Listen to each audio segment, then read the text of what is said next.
What's up, humans? How's everyone doing? I hope you guys are doing well.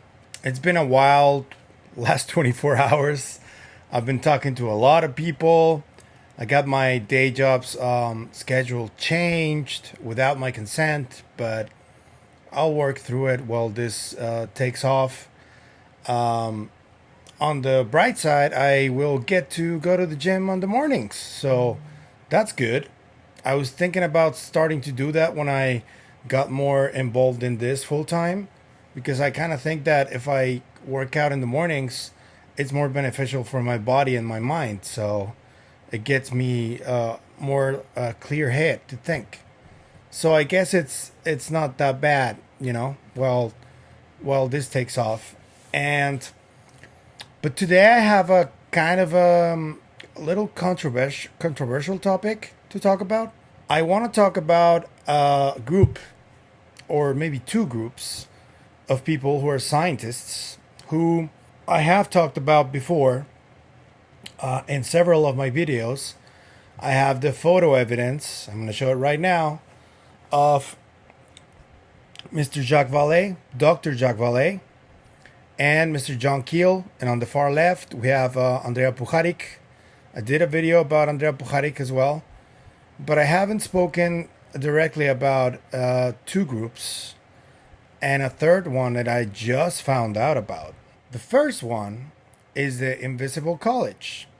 And I'm going to drop a little bit of history on what the Invisible College is. Today, we're exploring the mysterious and little-known subject of the Invisible College. According to legend, the Invisible College was a secret society of scientists and philosophers in 17th century England. The concept of an invisible college was first mentioned in German Rosicrucian pamphlets in the early 17th century. It was said to be a place where these individuals could freely discuss and research alchemy, the occult, and other controversial subjects that were not accepted by mainstream academia. The Invisible College was based on the principles of Francis Bacon, who believed that knowledge is power and that all knowledge has been given for the use and relief of humanity. However, the Invisible College had a significant impact on the scientific and philosophical developments of the time, fostering an atmosphere of free inquiry and experimentation that paved the way for many of the scientific discoveries of the Enlightenment. Notable members of the Invisible College included Robert Boyle, known as the father of chemistry, John Wilkins, the founder of the Royal Society, and Christopher Wren, a talented polymath, researching various subjects, including anatomy, physics, and mathematics. For example, Robert Boyle is said to have conducted much of his research into the nature of gases and the principles of chemical reactions there. Similarly, John Wilkins is believed to have been heavily influenced by his experiences in the Invisible College. Many of the ideas he later championed within the Royal Society can be traced back to his involvement in the secret society. Christopher Wren was also a member of the Royal Society and served as its president from 1680 to 1682. Wren is best known as an architect for designing many of London's most famous landmarks, including St. Paul's Cathedral. His work within the Invisible College and the Royal Society significantly impacted his field of architecture, as he was able to incorporate new scientific and mathematical principles into his designs. Wren's work helped to pave the way for the scientific and architectural advancements of the Enlightenment, and he is remembered as one of the greatest architects in history. Despite its importance, very little is known about the inner workings of the Invisible College. It's unclear how many members it had or how often they met. Some accounts suggest that the society was highly organized, with strict rules and a hierarchical structure, while others portray it as a more informal gathering of like-minded individuals. However, the Invisible College was a place of great intellectual ferment and creativity. Members were at the forefront of scientific and philosophical thinking and were not afraid to challenge conventional wisdom and explore new ideas. However, the group was not without its detractors. Many saw it as a threat to traditional religious and philosophical beliefs, and it was often accused of dabbling in the dark arts and heresy. This led to frequent persecution and harassment of its members, and, likely, the society went underground at various points in its history to avoid detection. Despite this, they continued to operate in secret for many years, attracting members from all walks of life and influencing the course of history in ways we may never fully understand. Today, the Invisible College remains a fascinating and mysterious subject, shrouded in legend and mystery. Yeah, so thank you to the channel Strange Obscure Stories for that that video. Please go follow them on their YouTube channel. It's like that, Strange Obscure Stories. I'm gonna tag them in the description.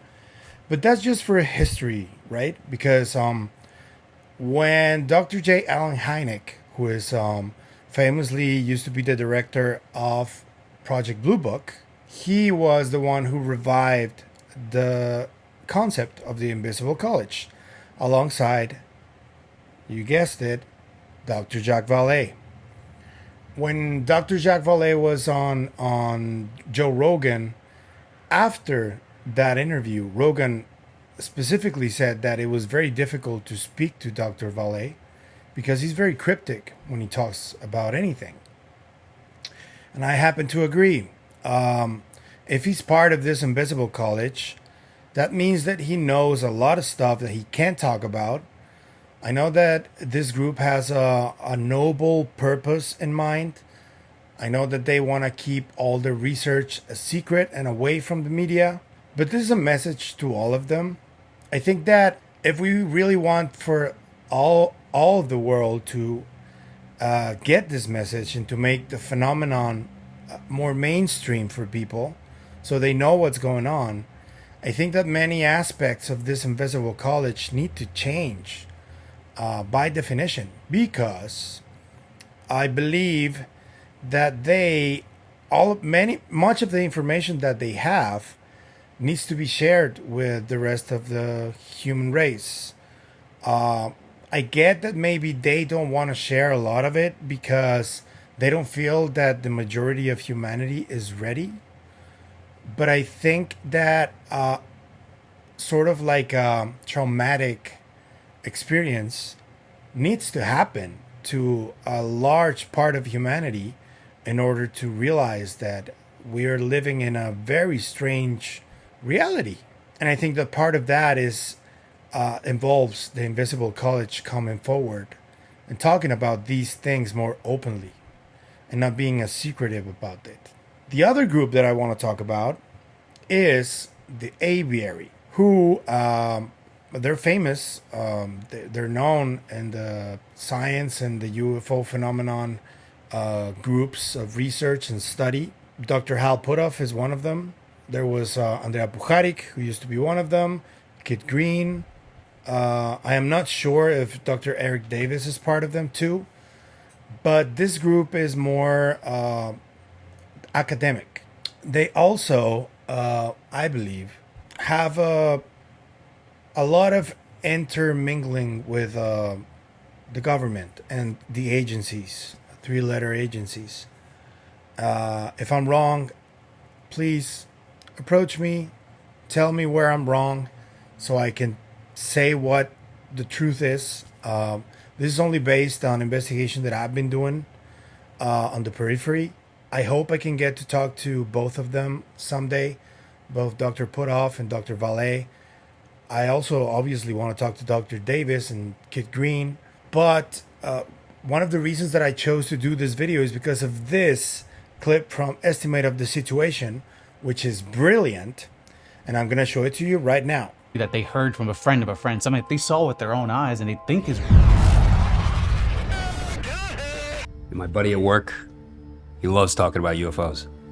The objects that are being seen by commercial pilots are performing maneuvers that are unexplainable due to our current understanding of our technology. Is there any indication that these UAPs could be essentially collecting reconnaissance? Are you aware of any of our enemies that have that capability?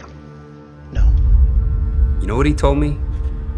He told me that the government will actually feed journalists fake stories on purpose, and then later they'll expose them, so they all look like frauds and nut jobs and you can't trust anybody about anything. It's crazy, right? There's a whole team dedicated to it. What did he say they were called? The Aviation Group or something? No, the Aviary. What's that? The Aviary, it's the group of individuals loosely associated with military intelligence. They act as disinformation agents, effectively.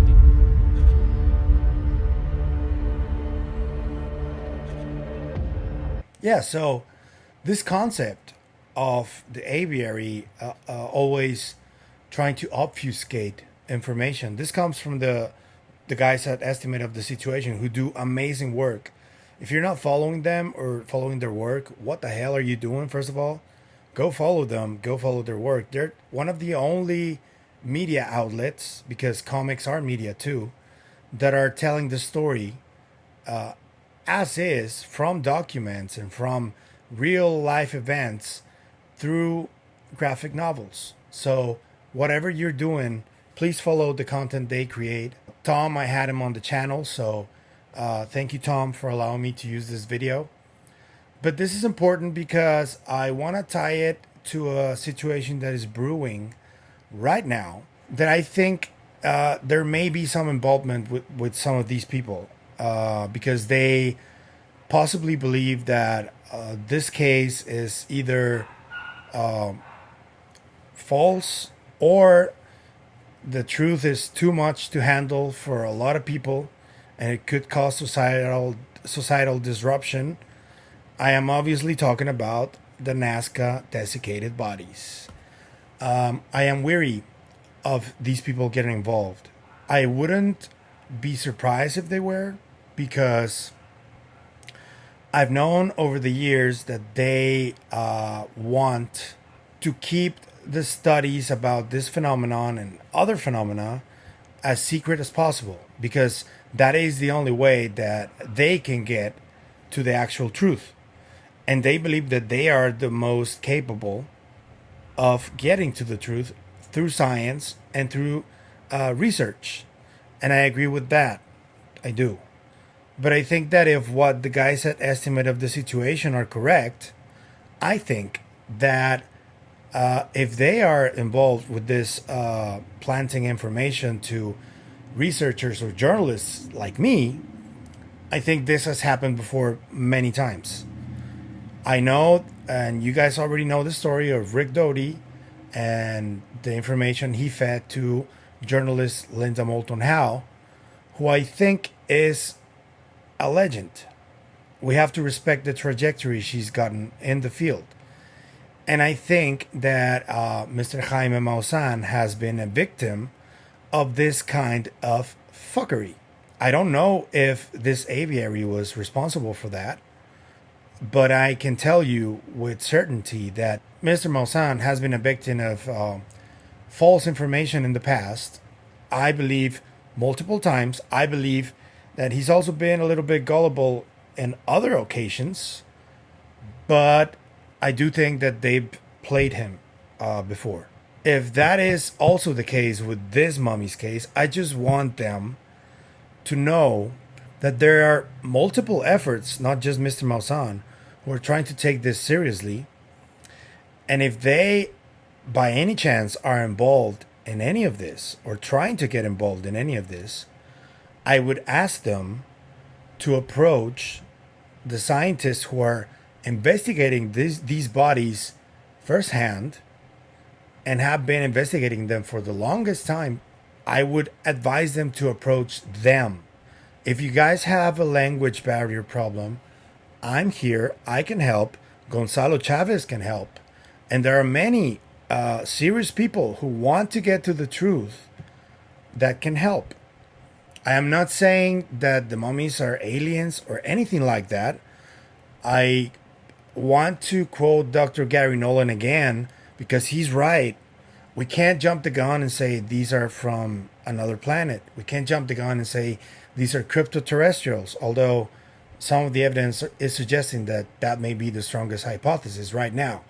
But we can't say anything right now other than these bodies are showing interesting data that needs to be studied, and we can't have any secrecy around them, because that is the main issue that the people from Latin America have been dealing with since 2016. The fact that people want to keep research a secret on these bodies, on this case, has managed to get a lot of other people to either create fake bodies or falsify data and show it to researchers and to journalists who are convinced that the bodies are fake, all of them. And that is not the case. I spoke to these two Mexican doctors, and I've been speaking to Latin American researchers and scientists as well, and they have the real data. And the real bodies, the real ones, are at Ica University in Peru. Those are the only ones that can be acknowledged as real. Any other body that any other person claims that they have, or data that they have on them, or samples that they have on them, that is not clarified where it came from, officially cannot say that they have real bodies. You guys need to understand this. And if people who claim to have either samples or bodies can have this evidence that these bodies came from Ica, then we can assume that the bodies are the real ones that have been studied. But I don't think that any of the groups that are claiming they have real bodies or samples have the actual bodies or the actual samples, especially if they refuse to be transparent about this. And I'm sorry if some of these people want to protect the identity of the scientists involved in this research, but in this case, you cannot do this behind the scenes because it is such a murky case that it needs to be open and transparent to the entire world. I am sorry, but this is the result that we get for so much obfuscation over so many years. It is not your fault. It is not my fault. It is the fault of the people who have been obfuscating the information and have been muddying the case purposefully over so many years. So I found out that alongside this Invisible College and the Aviary, there's another group, which I found very interesting because I recently saw a conversation of Dr. Jose Luis Bueno, who is one of the most advanced students of Dr. Jacobo Grinberg, who's been continuing the work. And he said that when he went to Colorado by Dr. Jacobo Grinberg's orders to seek scientists and try to advance the work on consciousness studies and all that, that he was approached by a gentleman who was very dapper, who was very elegant, and he spoke to Jose Luis Bueno, told him many details that he shouldn't have known. It was impossible for him to have known about the studies that were being conducted at the time at UNAM University in Mexico. He was very specific. There were many details that surprised Dr. Bueno, and he got spooked immediately. And this person was like, no, wait. We're on your side. We're part of the good guys. And he asked, Dr. Bueno asked, are you CIA? And this guy was very standoffish, like, no. So the CIA is too vulgar. We're something else. And this leads me to my final quote, which I got from my friend James Yandoli from Engaging the Phenomenon. Shout out to James. Follow James. He has amazing, incredible content. He asks the toughest questions to the biggest names at the forefront of the topic. He recently had Danny Sheehan and had Danny Sheehan sweating tears, man. Like, it was kudos, man. Kudos, James. You tried, man. You tried. This quote is from Dr. Hal Puthoff to James Yandoli, who in an episode of his show called The Invisible College, they speak about three groups. One is the Invisible College, the other one is the Aviary, and the other one is new to me. I hadn't heard of it, so thank you, James. I'm going to say the quote now. So the quote goes like this, from Hal Puthoff to James Yandoli. The Invisible College is more academic. The Aviary is a made-up name of interested individuals and researchers, and the Advanced Theoretical Physics Group are all highly classified government researchers. All very different groups, even though there is overlap in some of the individuals. So, the Advanced Theoretical Physics Group I would put some money that Dr. Bueno was approached by this group. And I go back to the same thing. Dr. Grinberg disappeared. There was evidence found that he has ties, or at least met at some conventions, Dr. Jacques Vallée and Mr. John Keel and Andrea Pujarich. I have the photo evidence. I'm going to show it right now. 2 photos I have. In one of these photos, there's another researcher who's Spanish. He's an author. His name is Jose Juan Benitez. He wrote a very interesting series of books about time travel called Trojan Horse, which is not the same as Operation Trojan Horse from John Keel.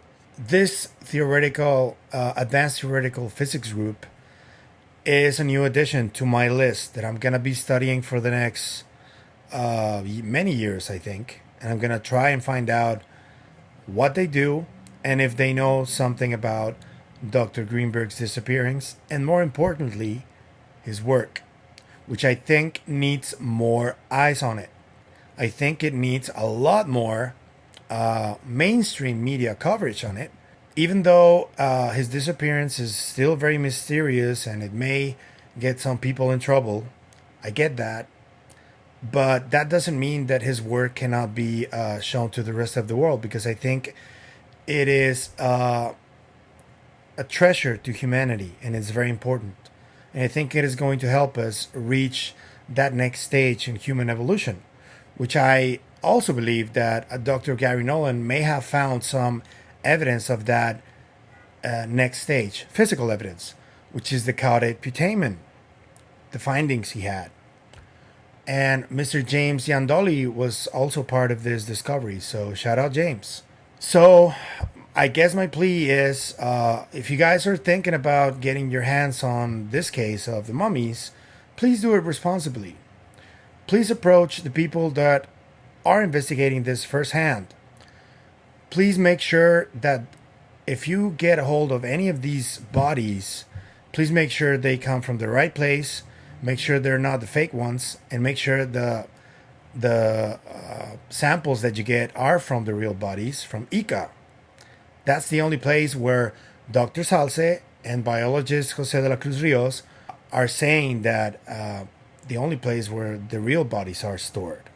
So that's it for my video. Please be responsible. Invisible College or Aviary or Advanced Theoretical Physics Group. If you want to talk to me, you can reach out. I'm open to talk about this stuff. I'm not against you at all. I respect and admire a lot of you, and I just want for this to be treated more responsibly.